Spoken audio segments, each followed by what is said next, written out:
ഞാൻ യഹോവയെ എല്ലാ കാലത്തും വാഴ്ത്തും. അവൻ്റെ സ്തുതി എപ്പോഴും എൻ്റെ നാവിന്മേലിരിക്കും. ദാവീദിൻ്റെ ജീവിതത്തിലെ ഏറ്റവും വലിയ പ്രതിസന്ധിയുടെ ഘട്ടത്തിൽ ദാവീദ് ദൈവസന്നിധി പാടുന്ന ഒരു പാട്ടാണ്, ഞാൻ യഹോവയെ എല്ലാ കാലത്തും വാഴ്ത്തും. ദൈവമക്കളെ, കഷ്ടതയുടെയും പ്രതിസന്ധിയുടെയും ഘട്ടങ്ങളിൽ ദൈവത്തിൻ്റെ മഹത്വവും ആരാധനയും നമുക്ക് കൊടുക്കുവാൻ കഴിയുന്നുവെങ്കിൽ അത് നമ്മുടെ വിശ്വാസത്തിൻ്റെ ഉറപ്പും കർത്താവിലുള്ള നമ്മുടെ ആശ്രയത്തെയും വളരെ വ്യക്തമായി അത് കാണിക്കുന്നു. പലപ്പോഴും നമ്മൾ പിറുപിറുത്ത് പോവുകയാണ് ചെയ്യുന്നത്, നിരാശയുടെ വാക്ക് പറഞ്ഞു പോവുകയാണ് ചെയ്യുന്നത്.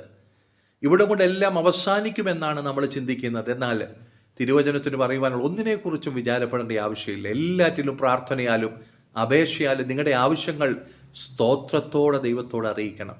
അധരങ്ങളിൽ സ്തോത്രമുണ്ടോ എന്ന് നമ്മളൊന്ന് ചിന്തിച്ചാട്ടെ.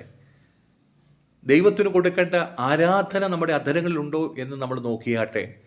ദൈവത്തിന് നമുക്ക് മഹത്വം അർപ്പിക്കാൻ കഴിയുന്നുണ്ടോ? അതോ നമ്മൾ നിരാശയുടെ വാക്ക് പറഞ്ഞുകൊണ്ടിരിക്കുകയാണോ? അവിശ്വാസത്തിൻ്റെ വാക്ക് പറഞ്ഞുകൊണ്ടിരിക്കുകയാണോ? നമ്മുടെ വിടുതലിന് അതൊരു തടസ്സമായിട്ട് നിൽക്കുന്നുണ്ടോ എന്ന് നാം നമ്മെ തന്നെ ഒന്ന് വിചിന്തനം ചെയ്യുവാൻ തിരുവചനം ഓർമ്മപ്പെടുത്തുകയാണ്. എവിടെയെങ്കിലും അവിശ്വാസത്തിൻ്റെ വാക്ക് പറഞ്ഞു പോയിട്ടുണ്ടെങ്കിൽ ദൈവസന്നിധിയിൽ ഒന്ന് ഏറ്റു പറഞ്ഞിട്ട്, കർത്താവേ എന്നോട് ക്ഷമിക്കണമേ, ആമേൻ, ഈ പ്രതിസന്ധിയുടെ ഘട്ടത്തിലും ദൈവത്തിന് കൊടുക്കേണ്ട ആരാധനയും മഹത്വം കൊടുക്കാൻ എന്നെ സഹായിക്കണമേ എന്ന് ദൈവത്തോടൊന്ന് പ്രാർത്ഥിച്ചാട്ടെ.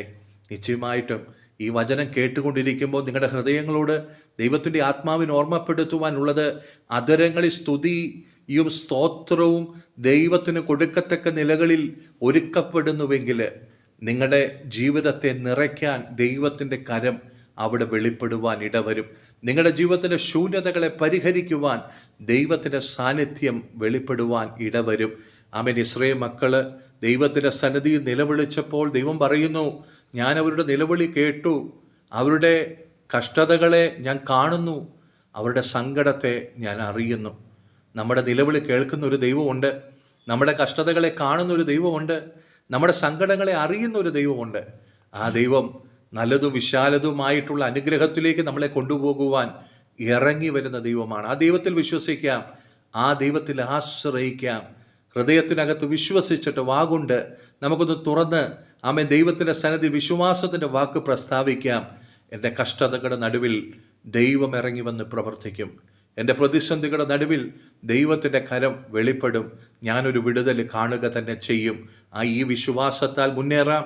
ദൈവത്തിൻ്റെ അനുഗ്രഹങ്ങൾ കണ്ട് സന്തോഷിക്കാം. കർത്താവിൻ്റെ മഹത്വവും ആരാധനയും അർപ്പിക്കാം.